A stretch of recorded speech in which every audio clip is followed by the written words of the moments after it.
Bom dia, meus caros alunos. Estamos aqui para mais uma aula, de Sociologia, a nossa terceira aula. E hoje nós vamos falar sobre Karl Marx, né? O segundo dos três porquinhos, né? O primeiro é o Durkheim, né? E o terceiro vai ser Max Weber, tá? Por que a gente chama de três porquinhos? É porque eles são considerados os clássicos da filosofia, tá? Os pais aí da filosofia. Então não tem como estudar filosofia sem conhecer as teorias desses três, né, sociólogos aí. Marx, na verdade, ele ainda vem antes, né, de Durkheim, que concretizou a sociologia como ciência, né? Mas as suas contribuições, elas são fundamentais, né, para uma compreensão da sociedade e também para, né, o que vai servir de base, né, das ideias socialistas, comunistas modernas, tá? Muito dessas ideias vai estar embebidas, né, das ideias de Karl Marx, mesmo Marx tendo, né, morrido antes, né, da Revolução Russa, né, que foi o primeiro país a experimentar, né, o socialismo. Bom, quem foi Karl Marx? Karl Marx era um alemão, né? Ainda não existia a Alemanha, né? Mas era o reino da Prússia, né? Mas era de etnia alemã. Então, ele era um alemão de origem judia e ele vivenciou grandes transformações, né, no mundo, porque no mundo, assim, o mundo estava passando por grandes transformações, né? E na Alemanha, a Alemanha estava se industrializando neste momento, né, em uma industrialização muito pesada, né, com a segunda revolução industrial. Então Marx vivenciou isso tudo e ele não era de origem burguesa, né, rico. Então, ao longo da sua vida ele vai passar até mesmo muitas dificuldades financeiras e vai contar muito com a ajuda do seu amigo, né, Engels, no qual ele vai conhecer em Paris em 1842, porque chega um momento da sua vida que ele vai ser perseguido lá na Prússia, né, e tem que ir morar em Paris. E essa amizade que ele tem com o Engels vai ser essencial para ele desenvolver os seus trabalhos. Engels ele vai ajudar Marx, né, a escrever, né, vários textos, como, por exemplo, o Manifesto do Partido Comunista, que vai ser escrito em 1848, tá? Que vai ser uma base ali das teorias marxistas, tá? E também vai financiar, né, grande parte aí da vida de Marx, né? Porque Engels é, tinha, né, a visão de Marx ali como sendo um grande intelectual, né, e que realmente era, né, e então ele falava que Marx ele não poderia, né, deixar de escrever, né, para trabalhar simplesmente. Então o Engels preferia, né, às vezes financiar, né, o Marx para que ele continuasse, né, escrevendo os seus textos, desenvolvendo as suas ideias e teorias, tá? Marx e Engels têm diversos textos, tá? Vários mesmo. Marx é uma figura muito controversa na história. Nem todo mundo consegue compreender, né, as ideias de Marx. Na verdade, eu acho que mesmo a pessoa que se dedica a estudar as obras de Marx, né, não consegue compreender na sua totalidade. Marx ele tem escritos bem simples, mais didáticos, que eram voltados para os trabalhadores, né, para a classe proletariada, né, para os proletários, e tem também escritos mais profundos, né, de difícil compreensão. É claro que o que a gente vai trabalhar aqui, que é o que o Enem exige, vai ser esses conceitos básicos, né, que Marx trabalhava, né, para a compreensão da sociedade, tá? E depois, né, se sobrar um pouquinho de tempo, a gente, né, filosofa um pouquinho mais sobre essas mudanças, né, do pensamento marxista na sociedade atual. E nós vamos ainda, né, na verdade, mais para frente, nas próximas aulas, né, quando a gente for trabalhar cultura, por exemplo, voltar a falar de Marx, como, por exemplo, o chamado marxismo cultural, né, o que é isso. Mas, no momento, a gente vai ficar aqui com as teorias básicas de Marx, tá? Bom, é claro que a gente tem que contextualizar, né, o cenário em que Marx, né, viveu, né, experimentou, para que ele tivesse explorasse melhor as suas ideias, tá? Então, estava passando por diversas transformações sociais, as mesmas, né, no que Comte, que Durkheim, né, vivenciaram também, só que ele teve uma outra visão, então é uma outra experiência, tá? É um outro ponto de vista. As transformações sociais é aquelas provocadas pela industrialização, né? É o surgimento ali das fábricas, né, os operários, que Marx vai chamar, né, da classe proletariada, que vão ser os não detentores dos meios de produção. Vai haver um maior controle, né, do tempo por parte dos burgueses, né? Vão ser eles que vão definir, por exemplo, o tempo de trabalho, né, dos operários. Essa urbanização crescente que vai provocar, né, as mazelas sociais, essa diferenciação onde que uns têm muito e muitos têm pouco, uma exploração do trabalho infantil e feminino, a valorização do trabalho enquanto atividade humana, né? Então, o surgimento de sindicatos, né, grupos, né, que vão começar a reivindicar, né, melhores condições de trabalho. Marx, né, ele vai viver num momento em que no Brasil ainda estava tendo escravidão, que os países, né, europeus estavam, né, fazendo uma nova colonização, explorando, né, o continente africano e asiático, e onde, né, várias pessoas morriam por fome, empobrecidas mesmo na Europa, devido a essa, né, grande diferenciação, né, dessas classes, né, dos operários com os patrões, né, quem detinham os meios de produção. Então, dentro desse contexto, Marx ele vai ser responsável pela construção de uma obra voltada para a análise, a crítica e para a luta da transformação radical da sociedade. Então, veja bem, Marx acreditava nessa transformação da sociedade. Isso diferencia, por exemplo, de Durkheim, né, de Comte, né, no qual eles diziam que a sociedade, né, não poderia ser transformada, né, que a sociedade era maior do que o indivíduo, né, era uma força muito maior do que o indivíduo, do que as classes. Já Marx não, já Marx acreditava nessa transformação da sociedade aí, tá?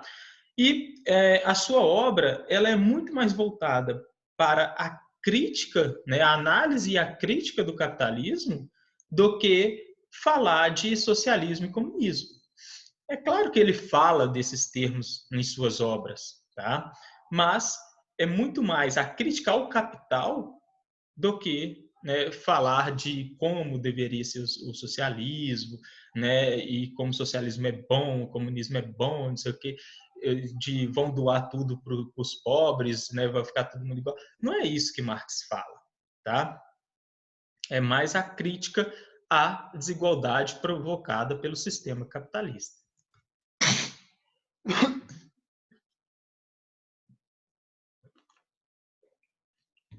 Marx vai receber influência de vários pensadores, tá? Inclusive de Aristóteles, que nós vamos comentar sobre ele na nossa próxima aula de filosofia.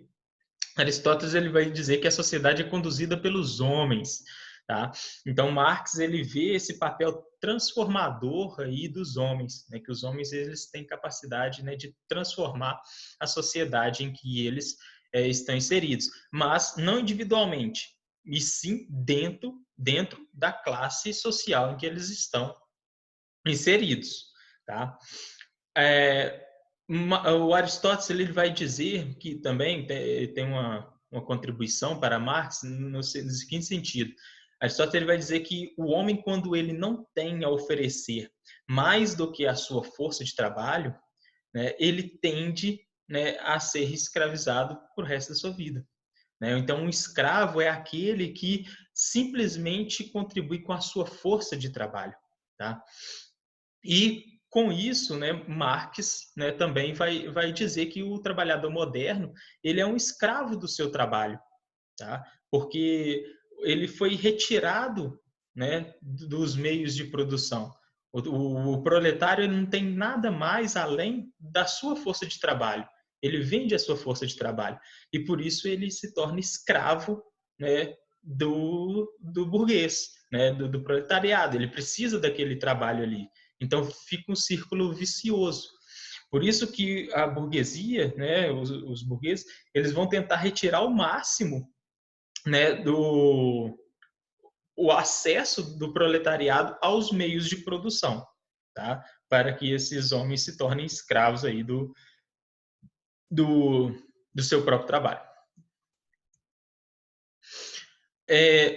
Hegel, né, ele vai dizer que o movimento da história é pela dialética, né? Mas o Hegel ele é um idealista. Então ele vai falar que a sociedade ela se movimenta, né? A história né, vai se movimentando por meio do embate de ideias, tá? Então ele vai falar que as ideias é que vai produzir, né, um novo produto, tá? Então as ideias transformam a sociedade. Marx ele pega essa ideia de Hegel e ele adapta no seu próprio pensamento, tá?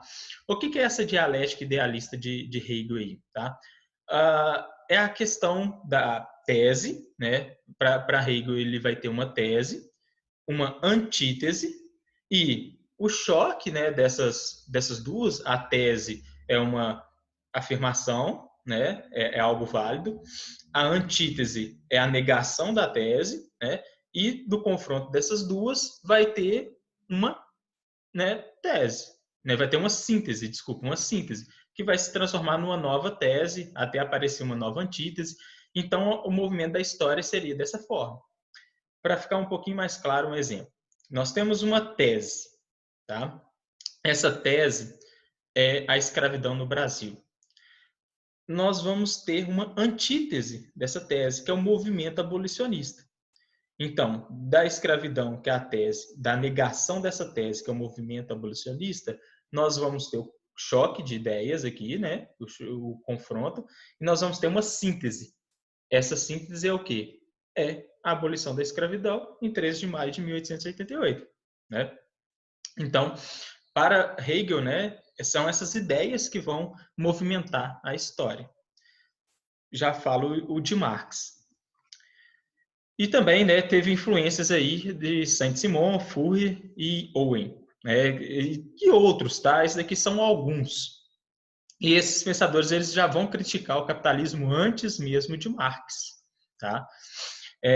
Vão falar de socialismo antes de Marx, né? Vão propor uma sociedade igualitária, uma sociedade. Saint-Simon, por exemplo, ele fala que deveríamos viver numa sociedade onde os trabalhadores receberiam, né, o valor real pelo seu trabalho, porque na sociedade capitalista o trabalhador ele recebe por uma pequena parte, né, da sua força de trabalho. E ele vai dizer que o capitalismo também é a consequência, né, das mazelas sociais, né, dessas desigualdades, tá, dessa exploração.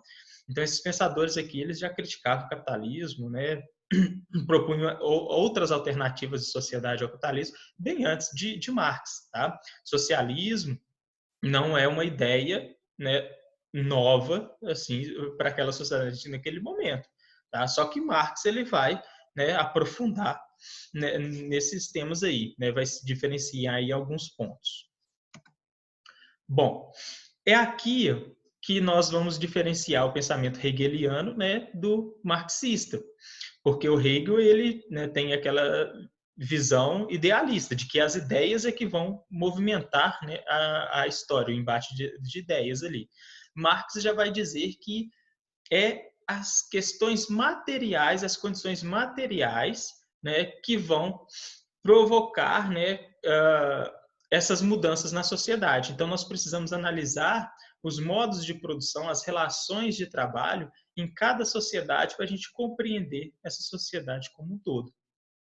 Então, por isso que nós vamos chamar o método marxista de análise da sociedade de materialismo histórico e dialético.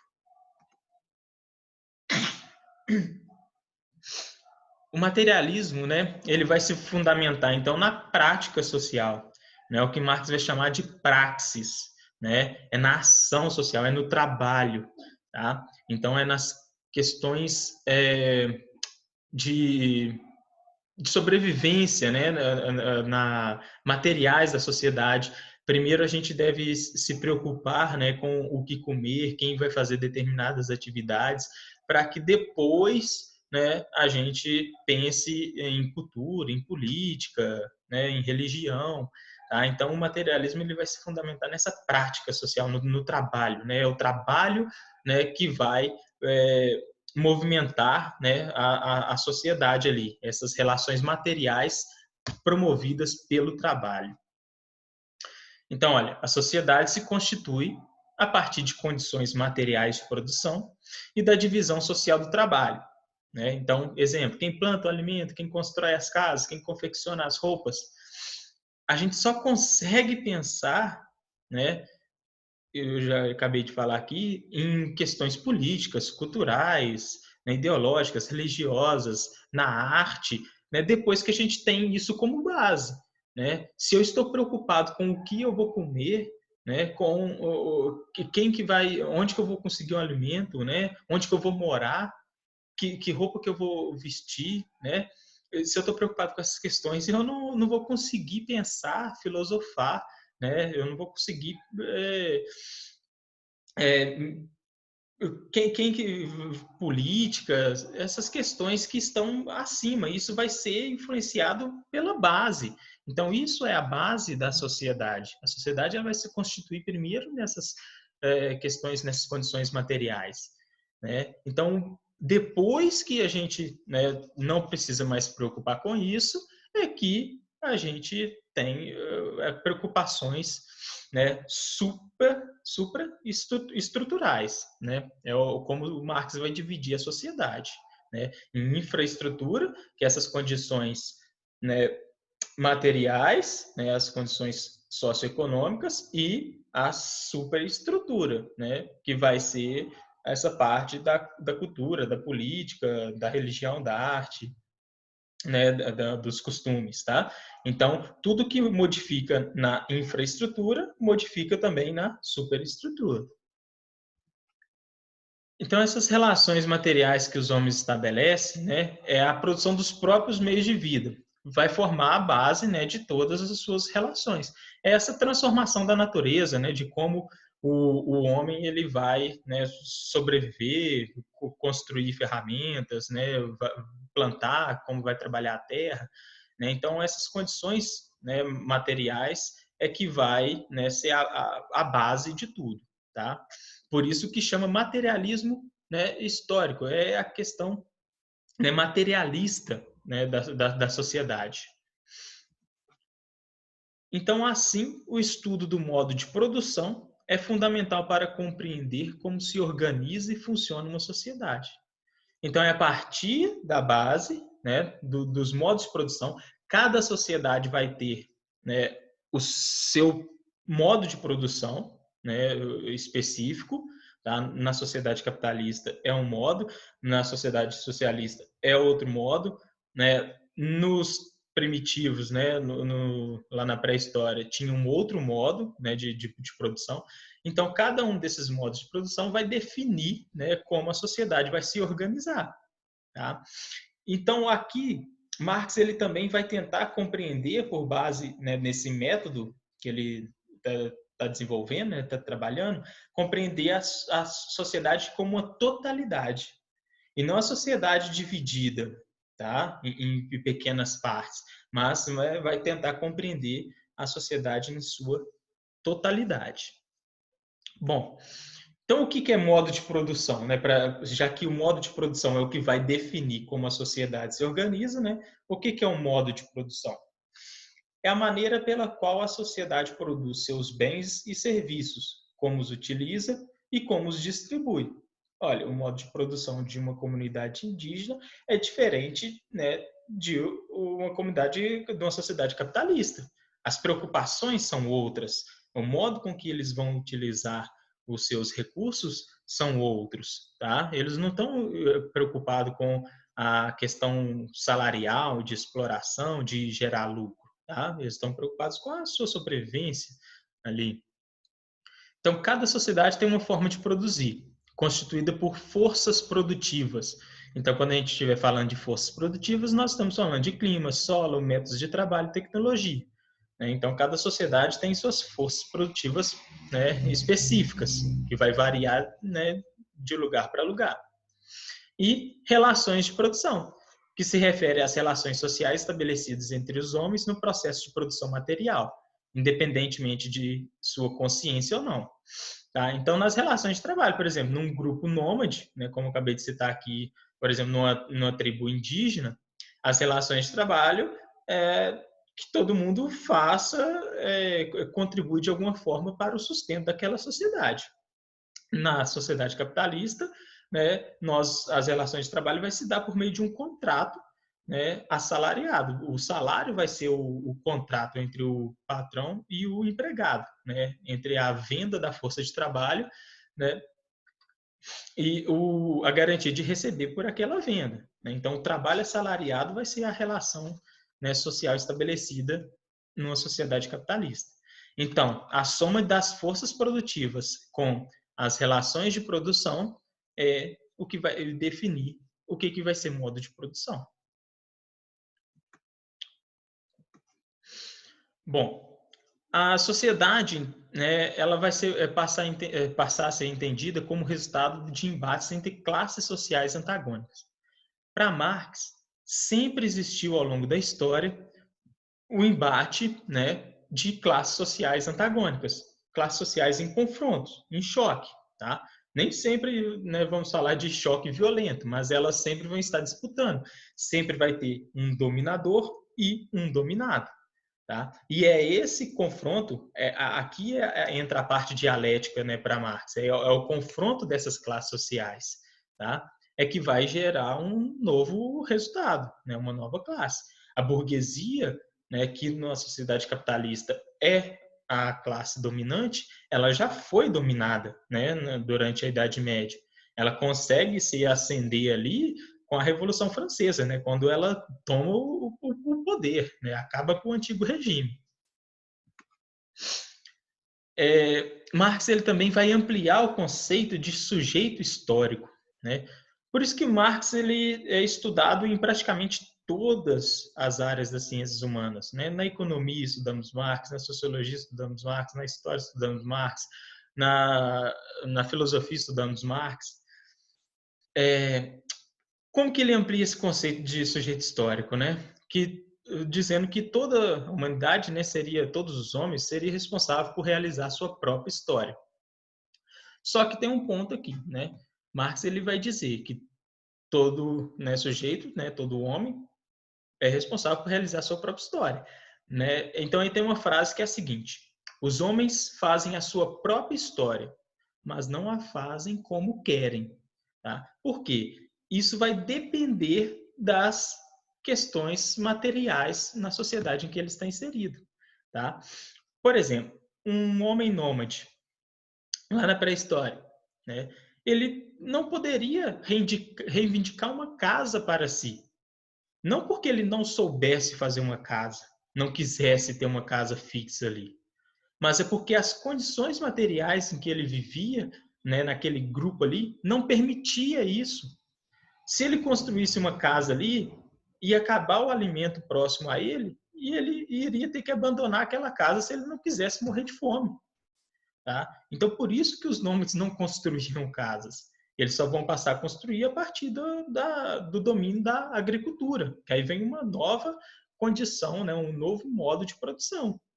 Então, da mesma forma, Marx vai dizer que o trabalhador moderno, né, ele não define, por exemplo, quantas horas ele vai trabalhar, quanto que ele vai receber.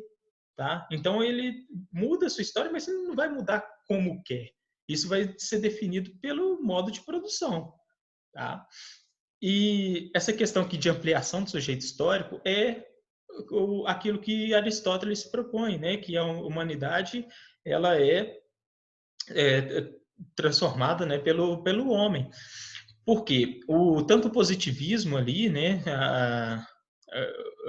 nas ideias de Comte e de Durkheim, vão dizer que o sujeito ele não consegue transformar, né, a sua sociedade, né? E eles vão tratar como sujeito histórico apenas aquelas figuras tidas como importantes, né, entre aspas aqui, como papas, generais, presidentes, reis, né? Então eles vão analisar a história com base, né, nos escritos, né, dessas figuras. Então vão ignorar, por exemplo, se eu vou estudar sobre a guerra, né, sobre a Segunda Guerra Mundial, vai estudar com base nos escritos oficiais ali do que os generais, os coronéis ali escreveram, né? Vai rejeitar, por exemplo, uma carta que um soldado escreveu para sua namorada, para sua esposa, tá? Agora, né, nessa ampliação do sujeito histórico, todo mundo, né, desde o seu nascimento, né, tem uma história, é responsável, né, por realizar sua própria história, né? Constitui, cria uma história desde o seu nascimento. Então, Marx acreditava em mudanças feitas pelas classes sociais, tá? Então, esse indivíduo ele, né, tem que se reconhecer dentro de uma classe social para ele conseguir promover uma mudança, tá? Porque, olha, a sociedade é entendida como resultado de embates entre classes sociais antagônicas. Então, o indivíduo sozinho ele não vai conseguir, né? Ele primeiro tem que se reconhecer. Aí eu pertenço a qual classe social, né?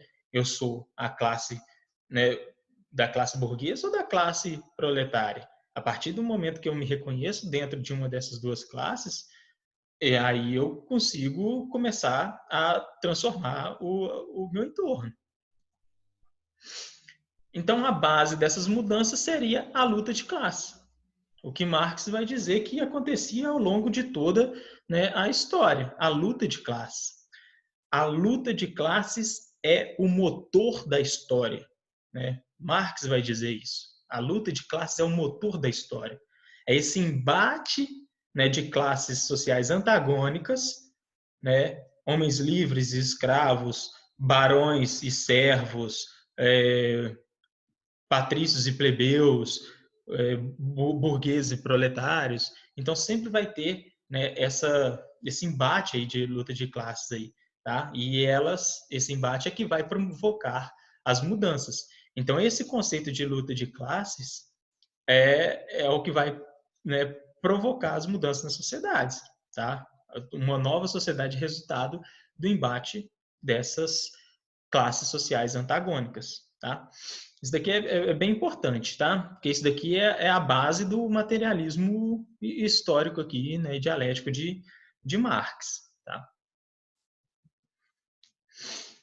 Então, Marx ele, né, vai ter essa frase aqui também, né, que é o seguinte: os filósofos não têm feito nada a não ser interpretar o mundo de diversas maneiras. O que importa é transformá-lo.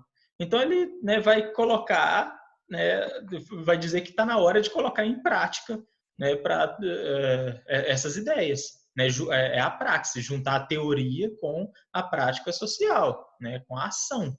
Tá? Então, vamos parar de filosofar, né? Não vamos acreditar que somente as ideias vão transformar o mundo. Né? Nós temos que, né, agir.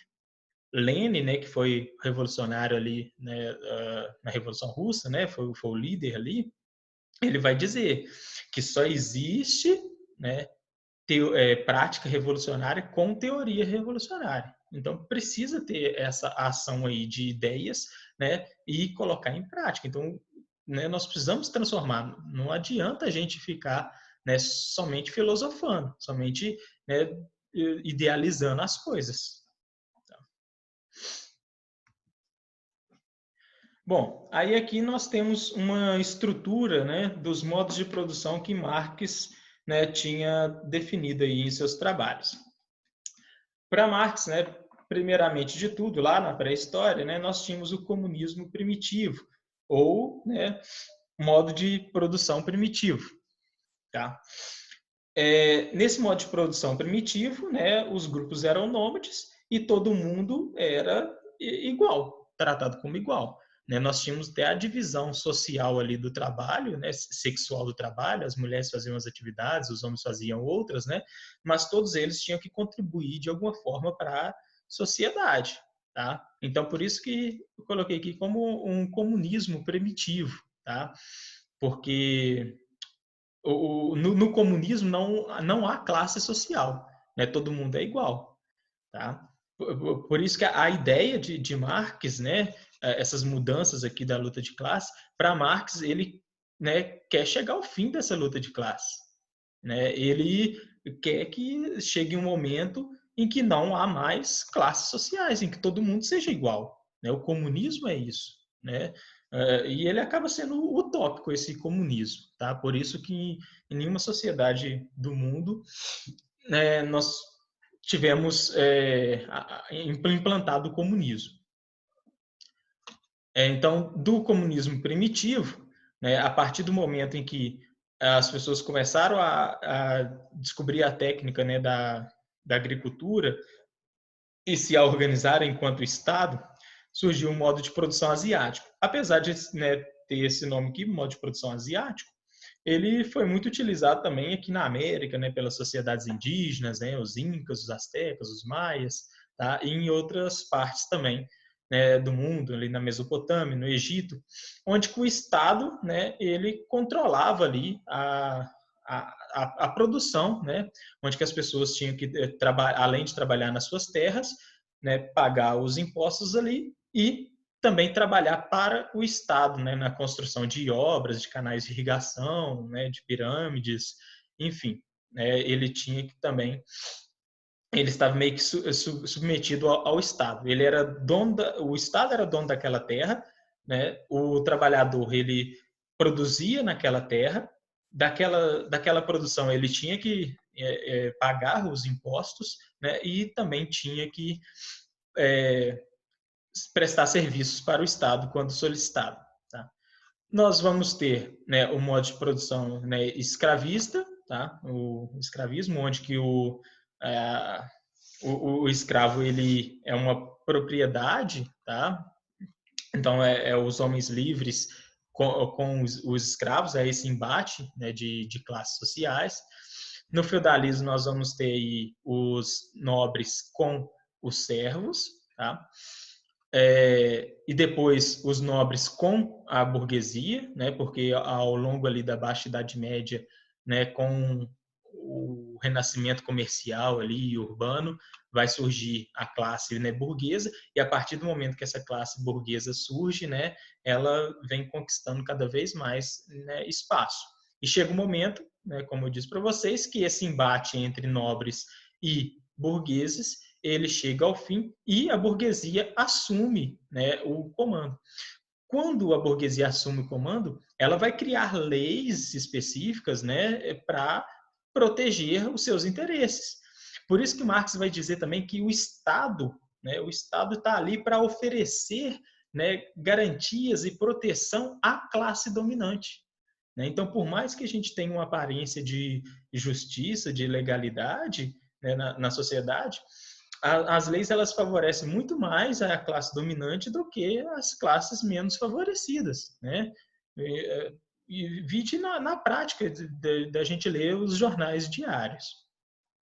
E a partir, né, do capitalismo, né, dessa ascensão da classe burguesa, vai surgir uma nova classe, que é a classe, né, proletária.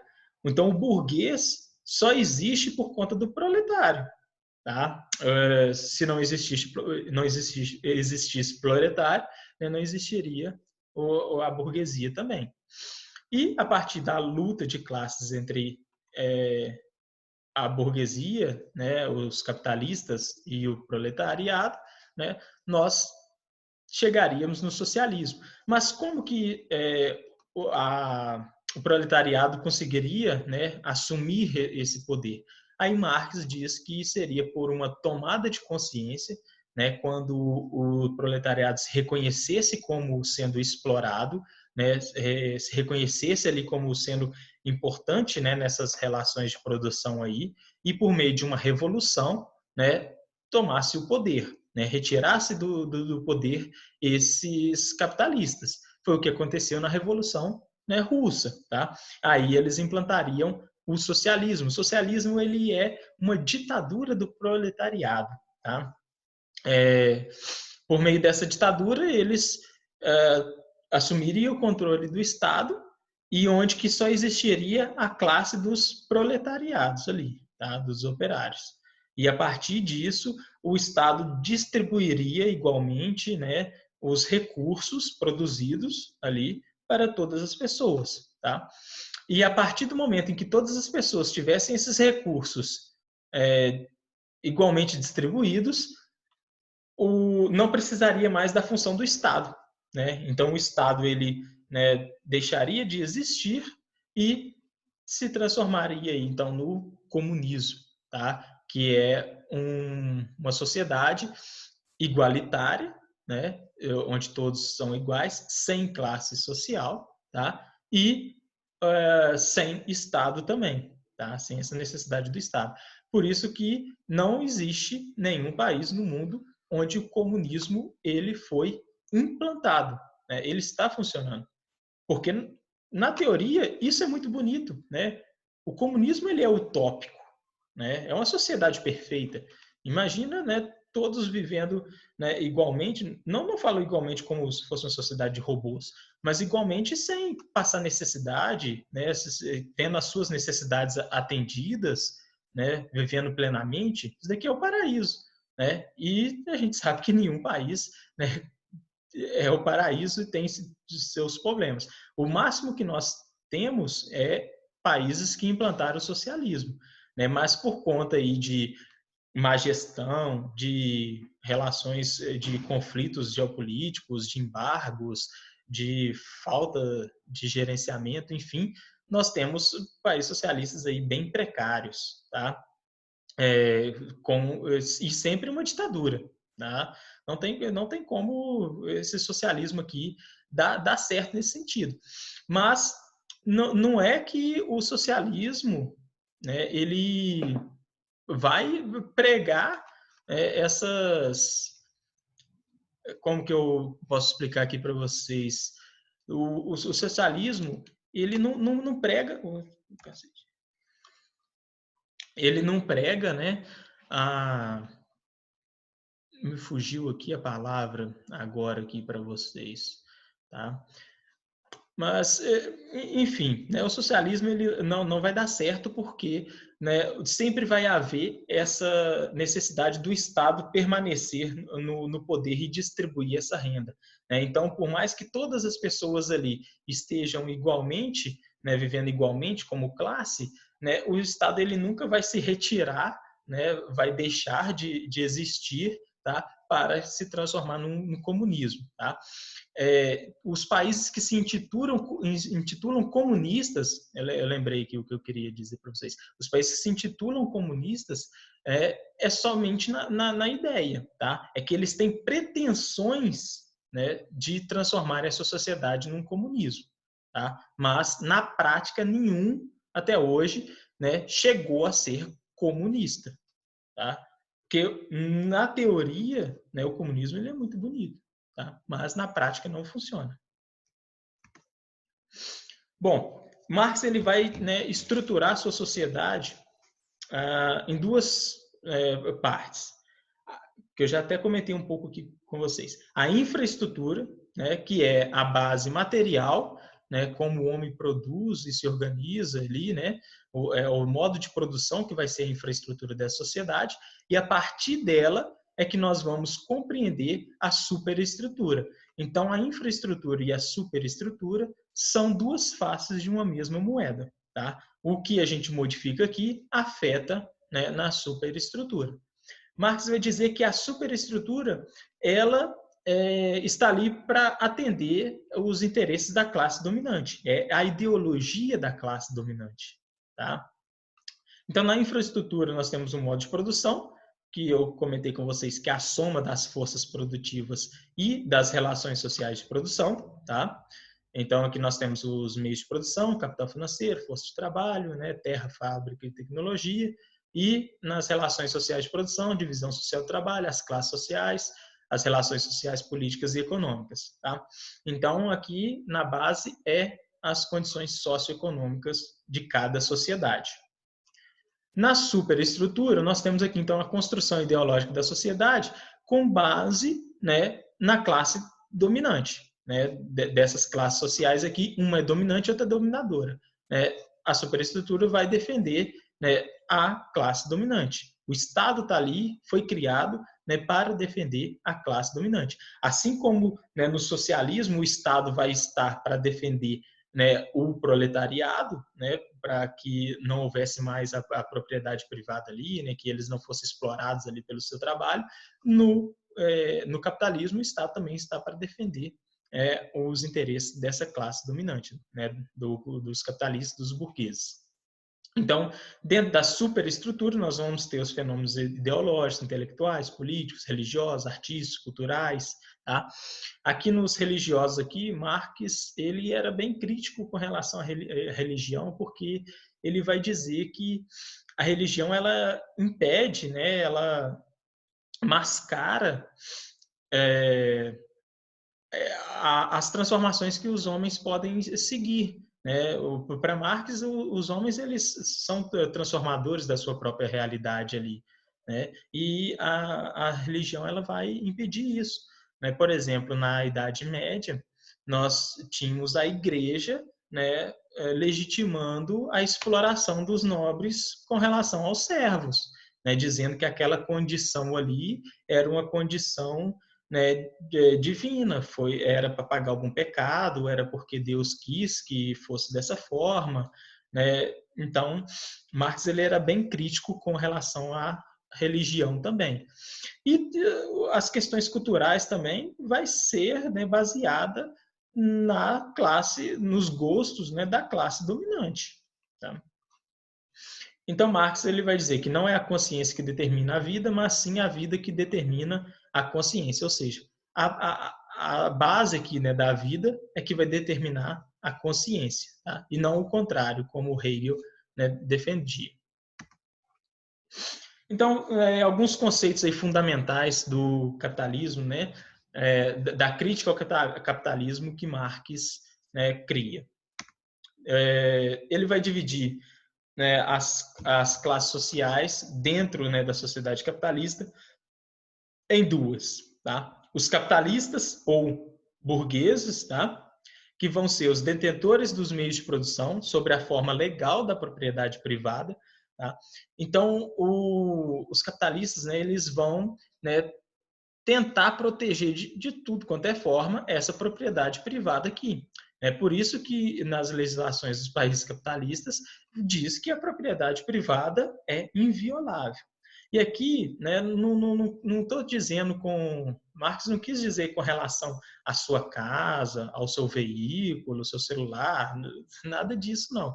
Está falando dessa propriedade privada aqui com relação aos meios de produção. Está falando das fábricas, dos bancos, das terras. Tá?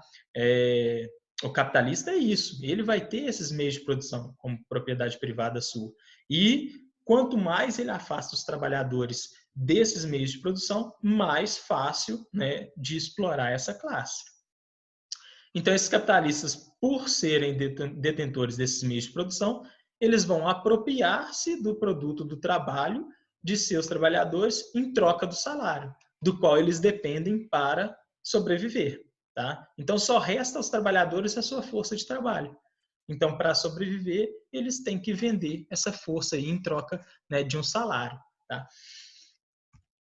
E os proletários, que são os trabalhadores despossuídos dos meios de produção, que vão vender sua força de trabalho em troca do salário, né, tornando-se mercadoria, cujo preço é o salário. Então, o trabalhador ele se torna uma mercadoria, mas não uma mercadoria qualquer. Né? é uma mercadoria que gera lucro, tá? Então, o trabalho ele vai agregar valor, né? Ele vai gerar lucro, tá? É o trabalho que vai gerar valor nas coisas. Então, esse embate dessas classes sociais aqui, né, é que vai ser, dentro da sociedade capitalista, a luta de classes. Tá? E esse embate aqui vai produzir uma nova sociedade, segundo, né, Marx. Né? Ele não viveu para ver isso. Né? E como que ele agiria, né, ao ver, por exemplo, a sociedade que se formou na Rússia após a Revolução Russa. Agora, veja bem, essas diferenças aqui, elas não se dão apenas no meio econômico também, né? Isso se dá também em todas as outras formas, né? O acesso à saúde, o acesso à educação, o acesso aos meios de transporte, né? O meio de transporte utilizado pela classe operária não é o mesmo dos capitalistas, né? O acesso à educação, o acesso à saúde, isso é diferente. Então, eles exploram, né, essa outra classe, né, aqui é a classe dominadora e aqui é a classe explorada, eles exploram, né, em todos os sentidos, tá? Em todas as formas.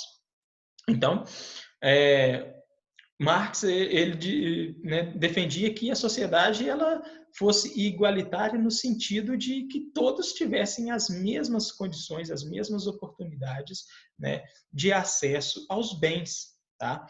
Por isso que hoje em dia as pessoas interpretam um pouco errado, dizendo que uma pessoa que tem um iPhone, tem um tênis da Nike, bebe Coca-Cola, não pode ser socialista, não pode ser comunista, né, ter essas ideias, tá? Porque eles estão, né, utilizando, usufruindo de produtos da sociedade capitalista, né? Não é isso que Marx quis dizer, tá? Marx quis dizer é que todos tenham oportunidades de, né, ter acesso a esses bens, tá?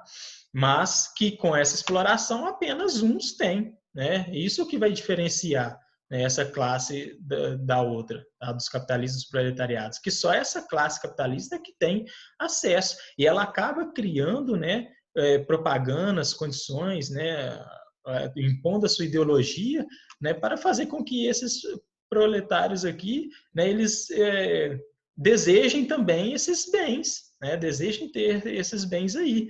Então, eles trabalham para comprar, né, um celular e depois entrar num círculo vicioso de novo, né, para trocar de celular, para comprar outra coisa, tá? Então, é bem interessante analisar essas condições das classes sociais, tá? E essas classes sociais aqui que vai definir, por exemplo, o destino do indivíduo, tá?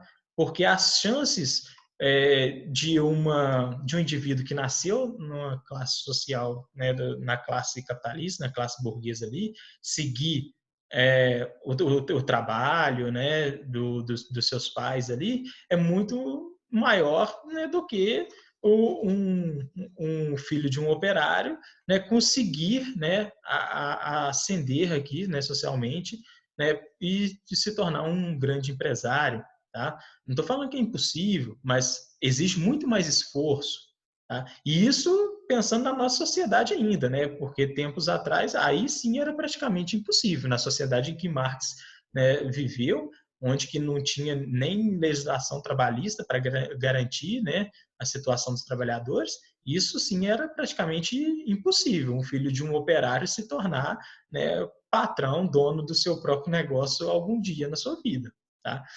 Então, essa ideia de meritocracia, por exemplo, ela é muito inválida, né, numa sociedade desigual. Meritocracia ela só vale nesse conceito numa sociedade onde que as pessoas têm as mesmas oportunidades, né? No Brasil, por exemplo, falar de meritocracia, né, isso é a mesma coisa, né, de negar a nossa realidade social. Bom, aqui vem, né, uma parte chave, né, dos trabalhos aí de Marx.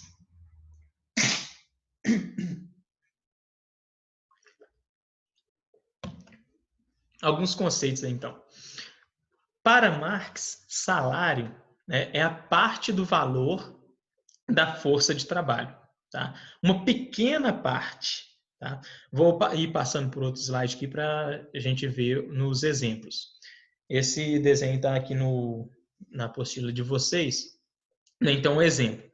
O, né, operário, ele vai receber R$ 30 por dia, mas vai produzir R$ 120 por dia. Então, olha só, o salário é uma pequena parte, né, do valor que ele produz. Tá?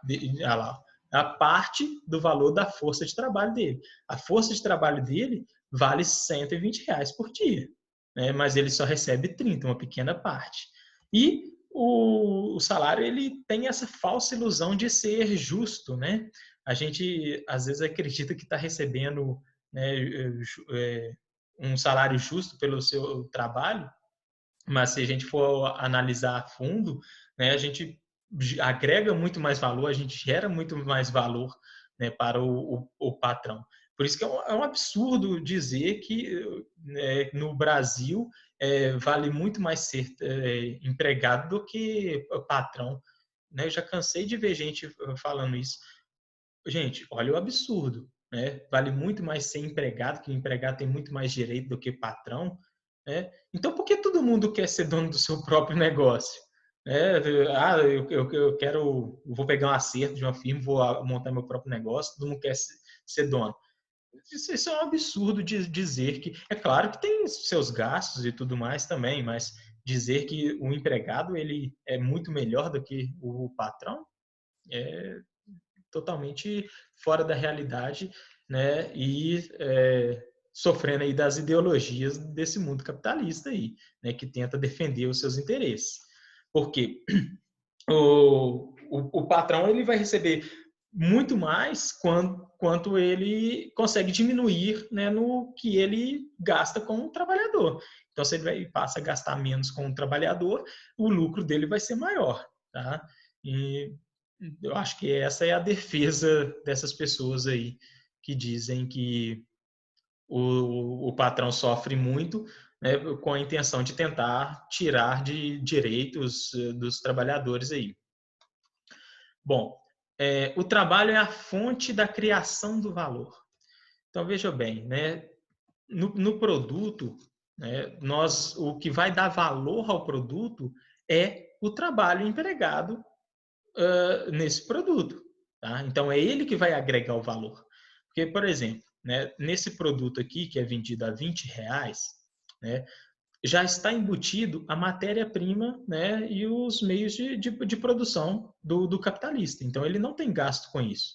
Né? Se eu gastei R$ 30 para fazer um centro de brigadeiro, né, os R$ 30 eu já tenho que embutir ali no produto. Tudo que eu vender além disso é o que eu estou agregando valor pelo meu trabalho. Né? Então, os materiais aqui desse produto já é R$ 10. O que está agregando valor nesse produto é os R$ 10, né, da minha força de trabalho. Então, eu vendo esse produto a R$ 20, tirei R$ 10 das matérias-primas, né, tirei aqui 25%, né, do salário do trabalhador, né, já que ele recebe 30 e produz 120, então vai dar 2,50.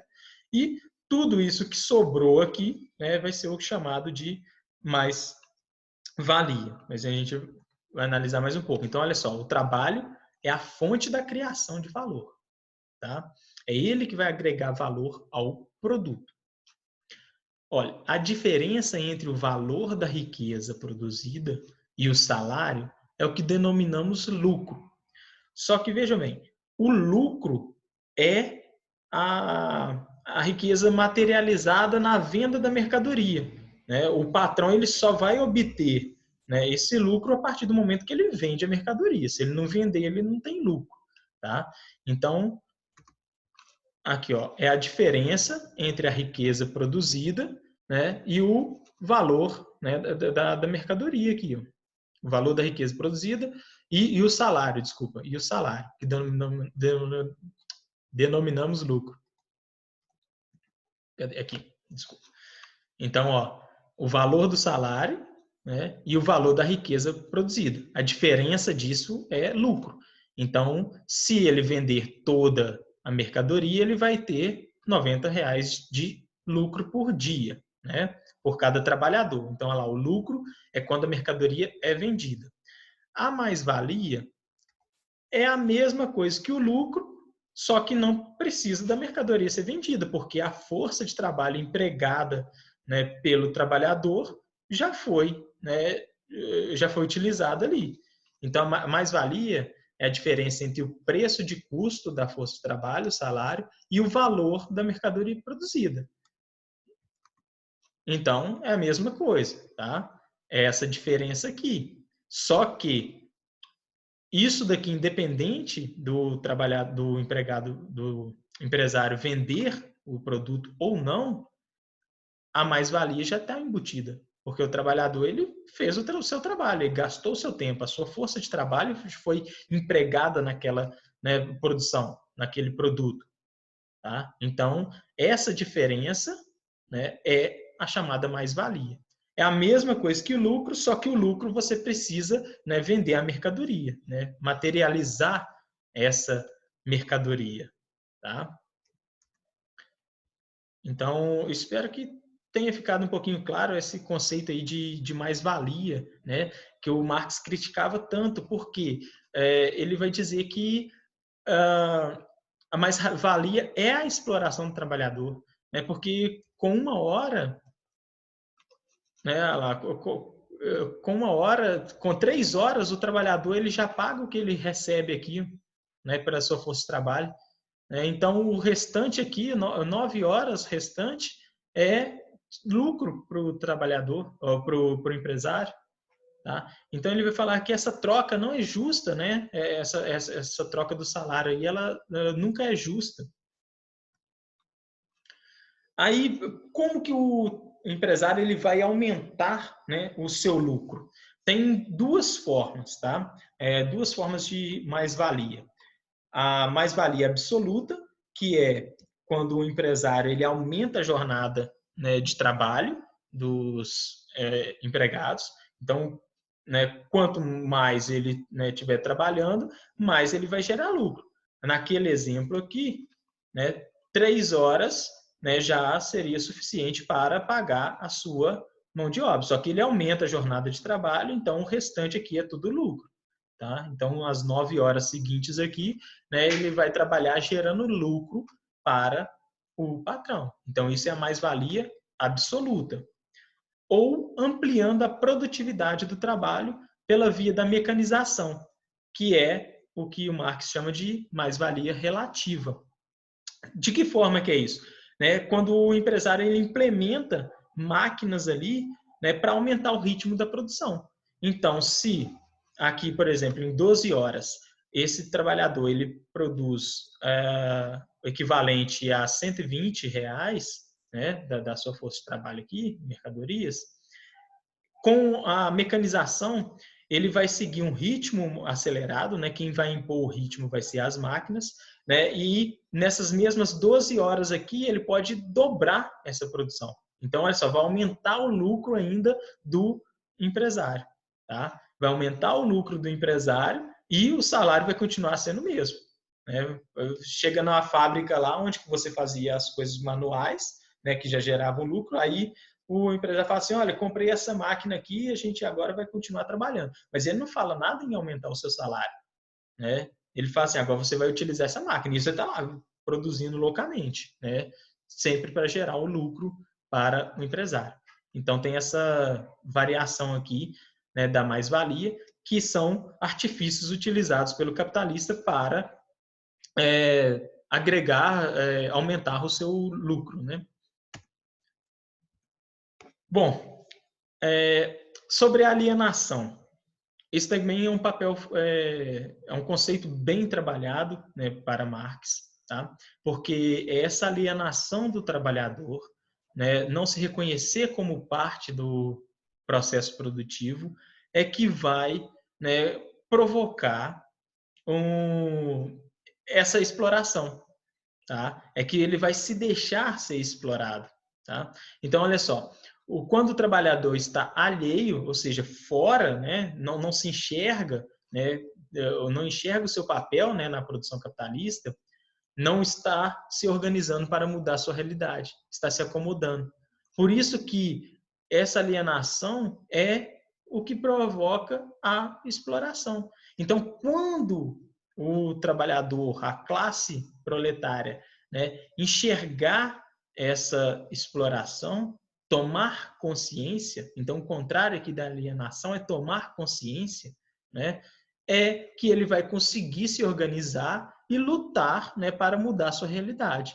É quando os movimentos, por exemplo, as classes, né, trabalhadoras entram em greve para reivindicar melhores salários, né, para reivindicar melhores condições de trabalho. Tá? A greve serve para isso. É quando essa classe ela toma consciência de que estou sendo explorada, né? E quero lutar aí para mudar essa realidade no qual estou sendo condicionada. Tá? Então, enquanto o trabalhador estiver alienado, né, ele vai se acomodar e vai continuar sendo explorado num círculo vicioso. Para Marx, a alienação mais grave é quando o trabalhador ficou alienado dos meios de produção. Isso é um processo histórico, né? Ao longo da história, a burguesia ela foi impedindo cada vez mais, né, dos pequenos proprietários, né, dos pequenos artesãos, de terem acesso aos seus meios de produção, restando a eles apenas a sua força de trabalho para ser vendida, né, em troca de um salário. Então, essa é a alienação mais grave aí para Marx, né? Porque o homem ficou impedido, né, de ter acesso a esses meios de produção. E o fetichismo da mercadoria. Tá? Quando vemos a mercadoria final, o que é o fetichismo da mercadoria? Né? Quando vemos a mercadoria final, ou seja, lá nas prateleiras do supermercado, né, nas lojas, e não levamos em conta as relações metafísicas de produção envolvidas naquele produto. Tá? É quando eu não consigo, são tantas etapas de produção, né? O mundo está tão interligado que eu não consigo observar naquele produto, naquela prateleira lá, quais foram as etapas, os processos para aquele produto chegar lá. Né? Como se ele tivesse se materializado, tivesse ganhado vida, né? Como num passe de mágica surgido lá naquela prateleira de um supermercado, né? Ou de alguma loja. Tá? Então, é quando você não leva em consideração essas relações de produção. Tá? Teve um tempo atrás aí que a Zara, né, uma marca de roupas aí, bem famosa mundialmente, foi, não sei se o termo é condenada, né, mas foi denunciada como tendo utilizado, né, está utilizando, né, de mão de obra semi-escravas, né, com salários baixíssimos, né, com condições precárias de trabalho, né, dos seus funcionários para produzir aquelas roupas ali, né, de marca, dessa marca tão famosa. Então, olha só, eu estou comprando um produto dessa marca Zara, né, que está utilizando uma mão de obra que é praticamente escrava, né, no mundo moderno, né, com condições totalmente precárias. Então, eu estou alimentando aquele sistema. Né? Eu não tenho essa consideração, né, eu não tenho esse conhecimento do que está por trás daquele produto que chegou naquela prateleira. Tá? Isso, inclusive, né, para os próprios trabalhadores. Né? Muitos trabalhadores, eles produzem, né, e não se reconhecem como parte daquela produção, como sendo dele, né, não agrega o valor humano naquele produto. Tá? É como se o trabalhador ele fosse parte da máquina. Tá? Então, quando ele chega no supermercado, né, ele vê lá um bolo, né, industrializado, né, da Kibon, né, um bolo gelado lá da Kibon.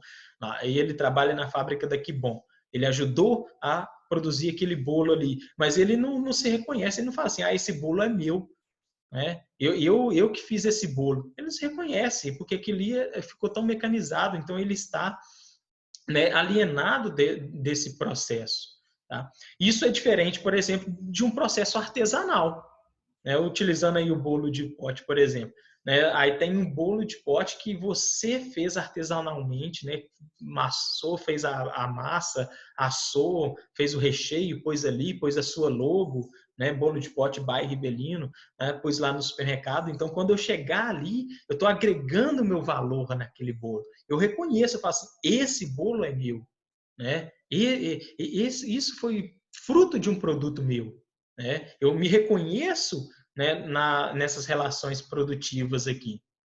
Então, o fetichismo da mercadoria é quando há uma coisificação do ser humano, tá?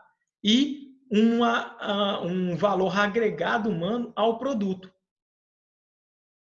Tá? Espero que tenha ficado, né, compreendido essa questão do fetichismo da mercadoria. É quando a gente não reconhece, então, não levamos em conta essas relações, né, de produção envolvidas naquele produto. É como se ele simplesmente surgisse nas mercadorias ali. E isso faz parte, né, da sociedade capitalista, né, dessa produção em massa. Numa sociedade, né, numa parte onde que o produto é artesanal, você reconhece, né, as etapas produtivas.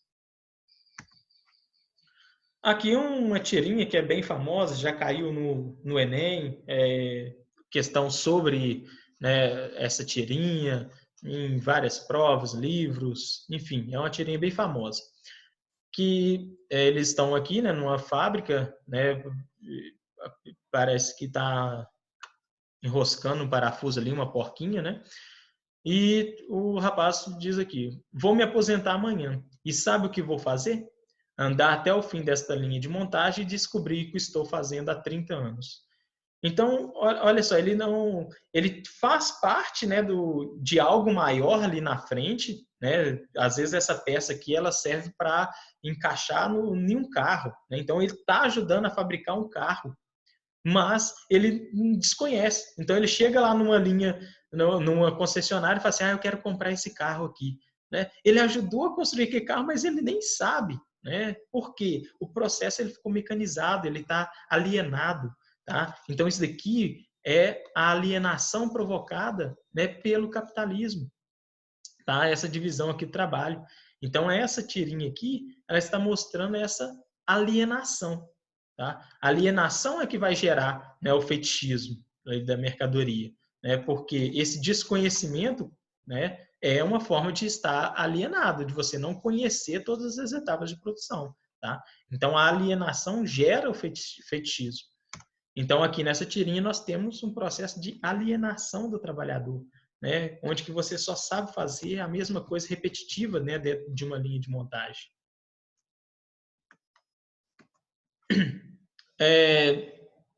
Marx, né, ele vai acreditar que o capitalismo baseia-se, então, né, que na exploração do trabalho. É o que vai sustentar o capitalismo, né, essa exploração do trabalho. E essa exploração não se restringe apenas ao campo econômico, né, já comentei aqui com vocês, né, na questão da superestrutura e na infraestrutura, né, também vai se dar, né, no campo político, no campo cultural, tá, por meio da comunicação de massa. Pode ver que as propagandas, né, as leis, tudo isso daí está em torno, né, de proteger, né, os interesses dessa classe dominante. Então, para Marx, né, o Estado vem para, né, proteger a classe dominante, né, defender os interesses dessa classe dominante, tá? Porque é fruto dessa relação estrutural ali, né, do modo de produção da sociedade em que ele está inserido. Assim como lá na Idade Média, né, os governantes eles defendiam, os reis defendiam os interesses ali da nobreza, né? A igreja legitimava o poder dos reis, enfim. Então essa exploração não se dá apenas no campo econômico, mas em todas as áreas. Isso é o que nós chamamos de ideologia, né? A ideologia para Marx, né, vai mascarar a realidade, tá? Muitas vezes fazendo com que os trabalhadores se sintam culpados, né, pela condição em que eles estão ali de exploração, né? Como se aquela condição dele ali, né, de exploração fosse culpa dele por ele não ter trabalhado mais, né? Aí vem aquelas frases, né? Deus ajuda quem cedo madruga, né? Se você trabalhar todos os dias ali do ano, né? Não faltar nenhum dia ali, você vai conseguir, né? Juntar dinheiro, se enriquecer, se tornar rico. Tá? Não, quanto mais você trabalhar, mais rico você vai deixar, né, o patrão. Tá? Tem até uma tirinha, uma mensagem que foi compartilhada no WhatsApp comigo um tempo atrás, da foto, né, de um homem do lado de uma Ferrari lá, e postou no Facebook, e o empregado dele colocou assim: carrão bonito, hein, seu João? Não sei o que lá. Aí ele respondeu: se você trabalhar todos os dias, né, do ano, não faltar no trabalho dia nenhum, né, cumprir suas horas, não sei o que, tudo direitinho lá, no final do ano, se Deus quiser, eu compro outro. Tá? É bem interessante essa relação. E só para não falar que eu comentei de comunismo e socialismo aqui, né, mais um pouco, aqui tem algumas diferenciações que são utilizadas hoje em dia. Muitas vezes as expressões comunista e socialista são usadas como sinônimos, o que não é correto. Né? Como eu mostrei naquela estrutura para vocês, né? O comunismo ele é um estágio superior do socialismo, né? Que até hoje não foi implantado em nenhum país. Tá? Se vocês pegam ali o que o comunismo realmente na sua teoria, né? Eu duvido, né, que vocês consigam me mostrar isso dentro de algum país, tá? Não tem. O que os países se intitulam como comunistas, tá? É o desejo, né, de chegar àquele estágio. Só que aí é uma coisa utópica, né? Que não vai ser concretizada. No entanto, os dois conceitos representam ideologias com algumas semelhanças, pois representam uma forma de protesto ou uma alternativa ao capitalismo. Muitos autores a favor do comunismo descrevem o socialismo como uma etapa para se chegar ao comunismo. Sim, é o que eu mais acredito, né? É nessa ordem ali, tá? Só que, né, mais uma vez, não conseguimos atingir, né, dessa forma, né, porque o socialismo se torna uma ditadura, né, para você tentar igualar as classes ali, você utiliza de violência, de repressão, né, e eu sou totalmente contra esse tipo de ação, que organizaria a sociedade de forma diferente, eliminando as classes sociais e extinguindo o Estado, né, opressor. Tá? Só que aí acaba que no socialismo os próprios proletários se tornariam um Estado opressor. Tá? A forma de atuação do comunismo e do socialismo também é diferente. Enquanto o socialismo prevê uma mudança gradual da sociedade e um afastamento do capitalismo, o comunismo pretendia uma diferenciação mais brusca e muitas vezes, né, deixa eu ver aqui que está. Muitas vezes usando o conflito armado como um método de atuação. Tá? Nem sempre corresponde também a essa realidade, porque no próprio socialismo muitos pegaram em conflitos, né, chegaram ao poder em conflitos armados, né, por meio de revolução, mudanças bruscas aí na sociedade. Tá? E, né, para a gente fixar um pouquinho o conteúdo aprendido aqui, né, nessa aula e rever também um pouco do conteúdo das outras aulas, tá? Eu faço a proposta aqui para vocês estarem realizando as atividades aqui 3, 5, 9, 13, 14, 24 e 25, né, do caderno de atividades, que eu vou gravar outro vídeo, né, corrigindo essas atividades aí com vocês. Nós vamos corrigir todas as atividades, né, daquele caderno. Elas nem sempre seguem a ordem aqui, né, para mesclar bem os conteúdos. E já que eu falei bastante, vou falar mais um pouquinho, a sugestão, né, de filme que eu tenho aqui para vocês hoje é O Poço. Talvez vocês já tenham visto esse filme, né? Está sendo bem comentado, né, na internet, nas redes sociais. É um filme novo aí na Netflix, relativamente novo, né? No qual ele faz, né, tem certas críticas à sociedade capitalista, tá? Eu não vou dar spoiler aqui não, apesar de, né, nas redes sociais você já, já provavelmente já terem tido contato com algum spoiler, tá? Mas eu recomendo o Poço, tá? E depois a gente às vezes pode estar marcando aí alguma reunião, né, online para a gente estar discutindo um pouquinho sobre a filosofia e a crítica, né, que o Poço faz com relação à sociedade capitalista, né, e as desigualdades promovidas por esse sistema, tá?